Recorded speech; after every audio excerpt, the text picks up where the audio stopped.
I have our guest commentator in the studio with me for the rest of the program, who will offer a perspective on the news and talking points of the day, and the journalist and political affairs commentator, who is also a Rise News analyst, Dr. Constance Ikokwu, joins me right now. Thank you so much, Doctor. You would have heard the defense of the governing party, and it's that the major opposition political parties are actually sponsoring protests, though I asked for evidence and it was practically difficult for one to be offered. But what's been your assessment of his views? I mean, the accusations and counter-accusations between the ruling and opposition parties is not helpful to anyone.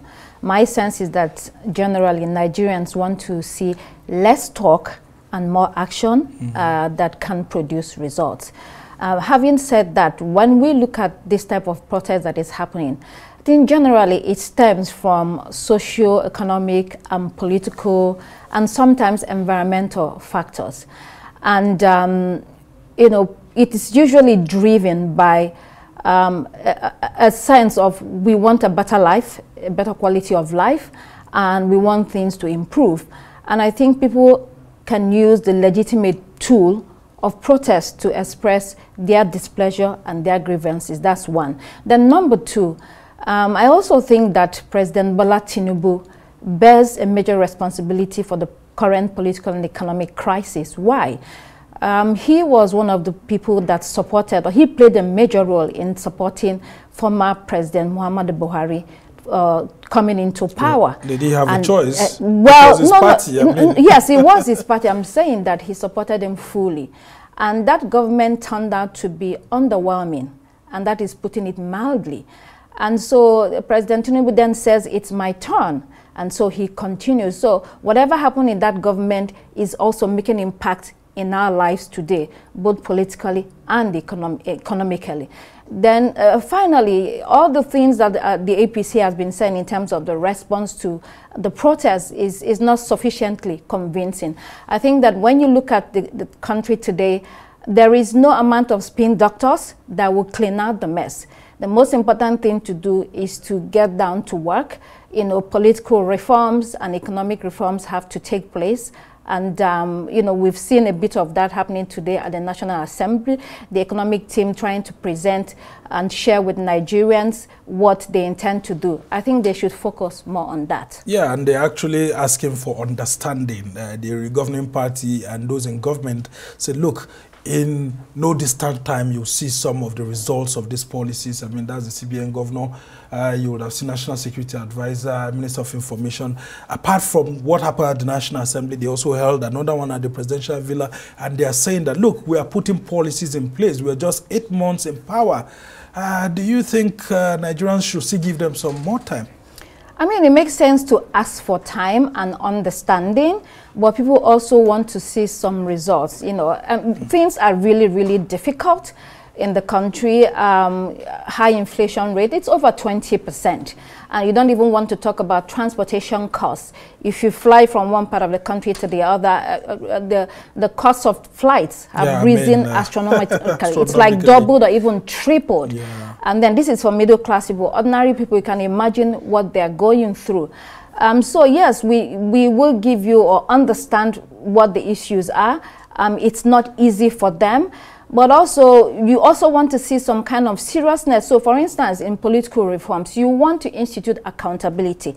Yes, the EFCC chairman, the Economic and Financial Crisis Commission, has been, you know, working hard. They've invited some people like Sadiya Farouk, the former Minister of Humanitarian Affairs and Poverty Alleviation.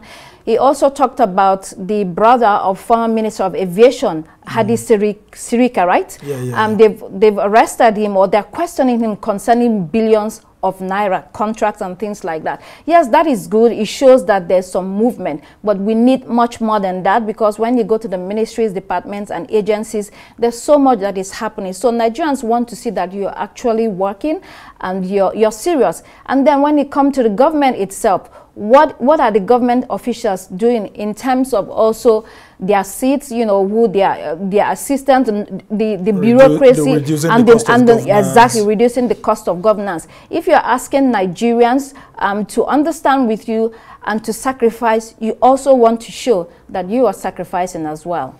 All right, Dr. Constance Ikokwu, just before I let you go, the opposition Labour Party is saying to President Tinubu and his government, seek for help. There's hunger in the land. We can help. PDP can help. Other political parties can help. Even outside the country, seek for help. But from what you would have heard the APC spokesman said, it looks like they are just okay with handling their government themselves. How can they have a bipartisan approach to actually solving the issues, just like I asked the Labour Party member of the House of Representatives? We know that there's no president that can run Nigeria successfully being parochial. It doesn't help. It has never worked. It will never work. An example is the former president, Muhammad Buhari. Look at his government. Look at what they did. He was so regional. He was so biased. It is going to take you nowhere. And someone that, like President Tinubu, that comes from Lagos, Lagos is very cosmopolitan.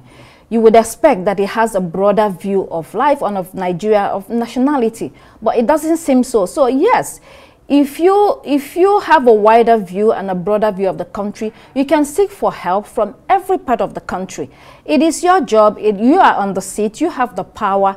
You can do whatever you want to do, you know, positively. And I think people are really looking up to him. You know, this is a very difficult time, and I think it's a make or break time. Within the next 8 months, if something doesn't change dramatically, I think it's going to be very difficult for the government. All right, interesting proposition here. We hope that if it does get out of hand, President Tinubu will seek the views of people like former President Olusegun Obasanjo, although he was on the PDP stock. He needs to start or now. Or even former President Goodluck Jonathan. You know, there are Nigerians internationally that can help. Yeah. You need to invite them. Yeah. You know? But also, we don't need to do a copy and paste, because sometimes we just want to borrow things from abroad that will not work in our circumstances. You need to have the broader vision, and then you need to have the action plan and go to work. All right, sir. When you are in a hole, you stop digging. Yes. We just hope that those who are in government will actually look for ways to stop digging if they aren't getting results. But we must thank you so much, Arise Analyst Dr. Constance Ikokwu, for helping us to understand all the issues that have been raised by my guests earlier on. Well, that's how it's been for this edition of Arise Primetime. Do join us again tomorrow. From me and the entire team here in Abuja, goodbye and thank you for watching. I'm Samna Sambo.